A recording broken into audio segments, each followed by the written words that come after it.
Very good. వాళ్ళ ముగ్గురు బాయ్స్కి క్లాప్ హ్యాండ్స్. కష్టం ఎక్కువ వస్తుంది గవర్నమెంట్ ఉద్యోగం కదా. అంటే ఎందుకు ఈ క్వశ్చన్స్ అడుగుతున్నాను అంటే, సైకలాజికల్గా బ్రెయిన్కి ఒక జబ్బు ఉంది.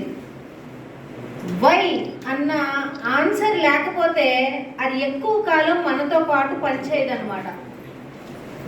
ఏ పని మొదలుపెట్టినా ఎందుకు చేస్తున్నాము అనే అర్థం లేకపోతే సగం ప్రయాణం చేసిన తర్వాత మనకు అవసరమా ఇదంతా అని వదిలిపెట్టేస్తాం.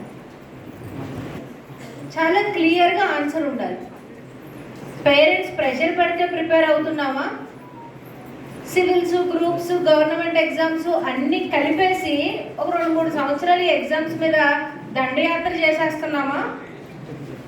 జాబులు రాక ఖాళీగా ఉన్నామని నలుగురితో మాటలు పడలేక ఎగ్జామ్ ప్రిపరేషన్లో ఉన్నామని చెప్పుకోవడానికి ఈ ఎగ్జామ్కి అప్లై చేసామా?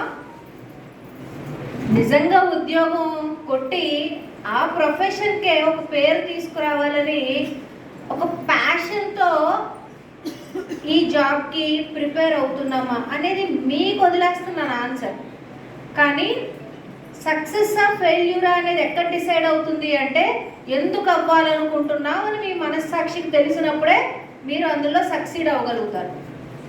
ఎంతమందికి మనస్సాక్షికి పర్వాలా, డబ్బుల కోసమన్నా పర్వాలా, గవర్నమెంట్ ఉద్యోగం కోసమన్నా పర్వాలా, లేటర్ ఆన్ నా బెస్ట్ కెరియర్ ఆప్షన్స్కైనా పర్వాలా, ఇంట్లో వాళ్ళని సాటిస్ఫై చేయడానికైనా పర్వాలా, కానీ ఆ కారణం అనేది, ఆ వై అనేది గట్టిగా ఉందా లేదా అనేది ఇంపార్టెంట్.